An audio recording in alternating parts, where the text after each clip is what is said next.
Well, Qaddam, I have got to understand from the way I've been following the global politics, it's either you are pro-Russia and anti the United States, or pro the US and anti-Russia. But Turkey has managed to kind of strike a balance, even though it's been hard for it to do so. And speaking of Russia, Qaddam, what is the position of Turkey with regards to the Russian invasion of Ukraine? Pragmatic as usual, and which some people even describe as hypocritical. Yes, because, that's what yeah, because this is, what politics is all about, especially diplomacy.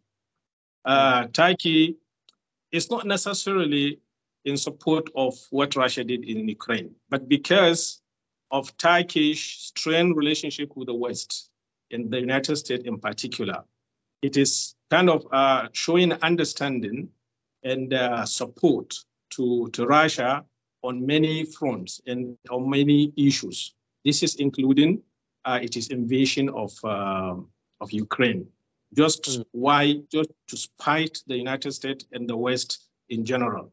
Because since Erdogan effectively discarded Turkish ambition to join the EU, of course, the relationship has been going from strain to more strain between the body and individual countries also in the body on one hand, and Turkey on the other hand. Even though Turkey is a principal member of the NATO, in fact, it has the highest number of NATO soldiers, or rather the second highest, just after the United States. It had the second number of forces in NATO than any single country in Europe, including Germany, which is the largest economy and the most populous European country. Of course, a lot of things, especially when we look at it in terms of the Syrian chaos since 2011, when Turkey took an opposite position against the United States in what was called, and it was rightly called indeed, a kind of looting the country, economically, looting it geographically, and looting its political future as well. Turkey took a position, the United States and the Europeans took another position, even among the Europeans also, some individual countries took a position.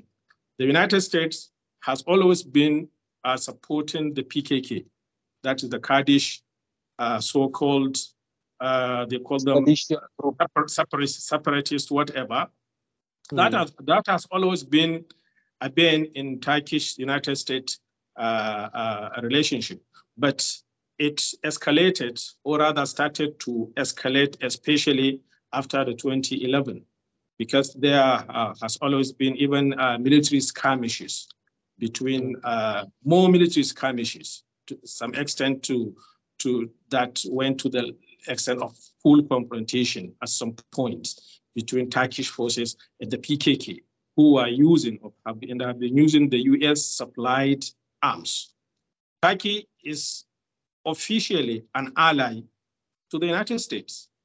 But at the same time as well, they are on confrontation terms on many points and on many occasions. And that's why Erdogan, in his pragmatic nature, wanted to stop the... All right, what Turkey has done since then is to kind of diversify its diplomatic alliances between the West and the East. It has strengthened its relationship with China, and it has strengthened its relationship with Russia. At some point, especially during the reign of President Donald Trump, it even ordered the controversial Russia's air defense system, S-400, which angered the United States, especially Donald Trump at that time, because that particular air defense system was imported or ordered by Turkey and brought for the first time in history into the European NATO geographical area, even though due to his pragmatic attitude as well, he never installed it. You can see. He brought it to Turkey, he bought it and everything. That endeared him to Putin a lot. And Russia got confidence in him. This is indeed an ally. But when he brought it, he has not installed it. Because Donald Trump Donald Trump warned him that enough is enough. Okay, you brought it to this part of the world, which is absolutely unacceptable by them, by the United States, but never dare to install that system in that region. And of course, it has not been. Of course, you know this. So you are talking about one of the most sophisticated air defense system that also have one of the most sophisticated intelligence gathering technology. Does the United States have such a weapon, for example? It has something. It has what is called battery air defense system, which is equivalent to S-400. There is always divergent views among experts. Which one is more advanced, S-400 or US battery? They call it battery, air battery. That is arguably the most sophisticated air defense system. This is the reason Turkey has it. There's no problem if Turkey has it. Since the United States has it, Russia also has it. When Turkey has it, then there is a balance of power. Because Turkey, you are talking about a country which is a NATO member. It is not the same reason. It is not the same reason why Russia's President Vladimir Putin invaded Ukraine. Because once Ukraine becomes a member of NATO, there will be all those air defense systems of US made in Ukraine, because the United States is the leader of NATO. So Russia doesn't want a situation, even though now it is almost now encircled. Russia is almost, because now apart from Belarus, I think, or maybe some parts of Ukraine itself, Russia is almost now encircled by the United States allies. And in all those allies, there are US military bases. And those military bases are equipped with the most sophisticated, not only air defense system, but intelligence gathering equipment. This is what Russia doesn't want. Threatened. That's why Putin. Of course, yes. That's why NATO is feeling threatened if Turkey brings S-400 to NATO area. I now understand. They are looking at this as undermining their collective security. Why should even of course it's even in symbolic perspective as well. S-400 represent Russia's military technological supremacy. So bringing it to that particular part of the world, it's kind of like you are challenging the NATO. You are challenging the United States. That's why. So he brought it for political reason, but of course he never, as I said, he never installed it. Briefly, Doctor, what more can you say about the Turkish position in the with regards to the Russian war in Ukraine, for example? With regard to, or in terms of the relationship or Turkish approach or stance in the war between Russia and Ukraine, we know already the relationship or the strong relationship that it exists between Russia and Turkey. And then at the same time, you know, maybe we can say it is some sort of conundrum, but at the same time, Turkey is a member of NATO.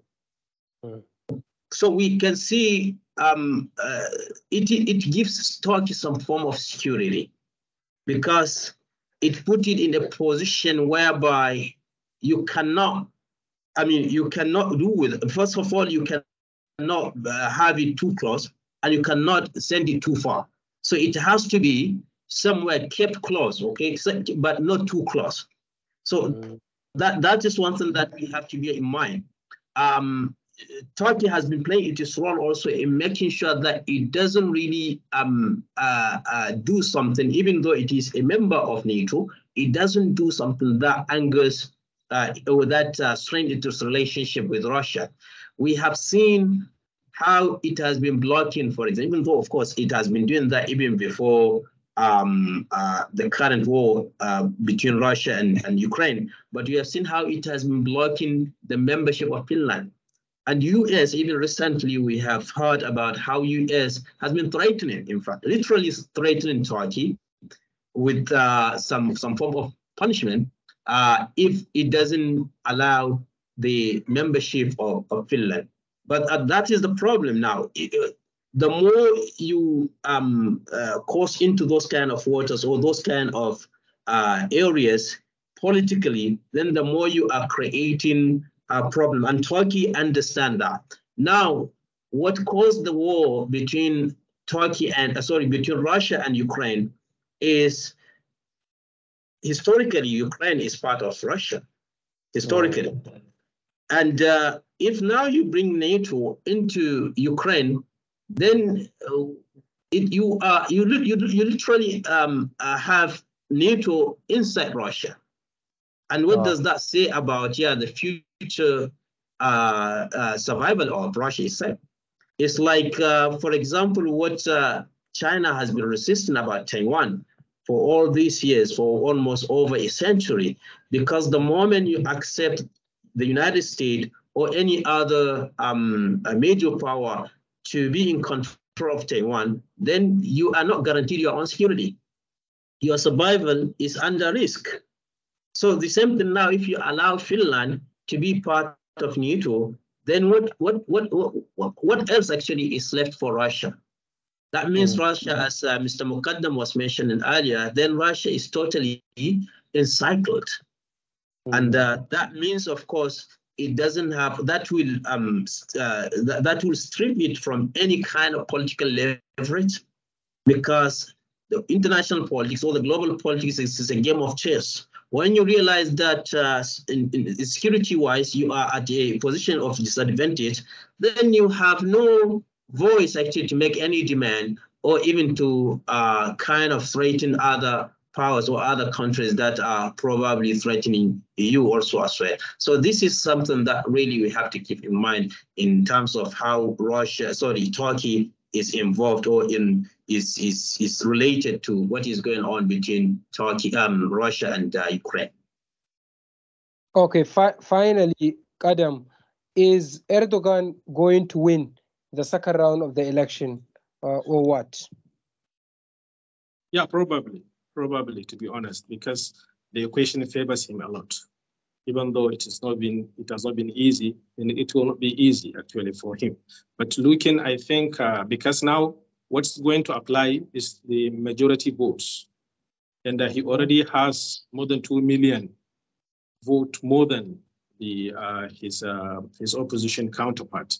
So probably this is what we also hope, because no matter what, he's much better than his opposition party. The only thing that he needs to do after that is what he has failed to do so far.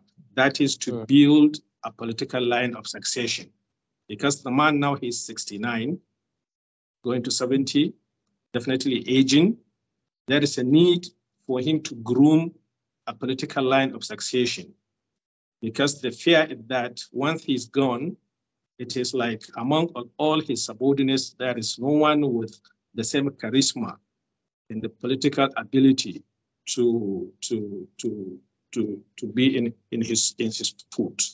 So that's what he should make a kind of focus on now, building a political line of succession that can sustain this legacy and the exploit he has been able to achieve over 2 decades in Turkish politics. Okay, Dr. Abubakar Uthman, is Erdogan likely to win? And what's your final remark? I would say yes, because one thing that we have to bear in mind is, despite the coalition that the opposition parties have formed, they haven't yet managed to put a more percentage than what Erdogan alone has put together, has managed to garner.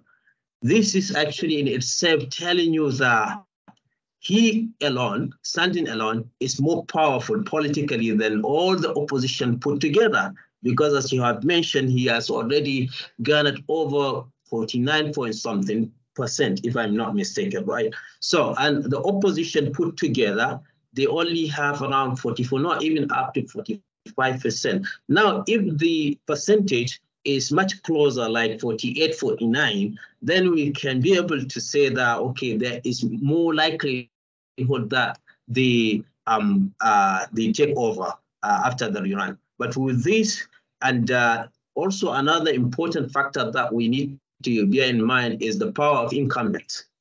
And Mr. Qaddam has mentioned one thing that also we need to also take into consideration, which is his own charisma.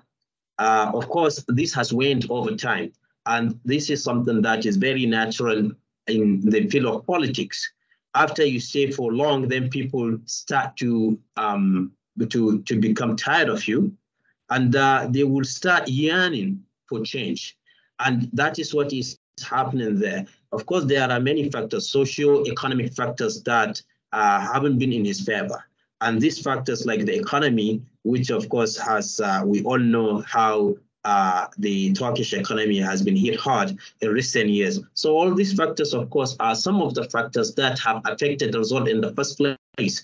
But the rerun tells us that, or the gap between the camp of the opposition and Mr. Erdogan's camp on one side tells us that the rerun also is going to be much similar to what we have seen already. So I would say yes, Mr. Erdogan most likely is coming back.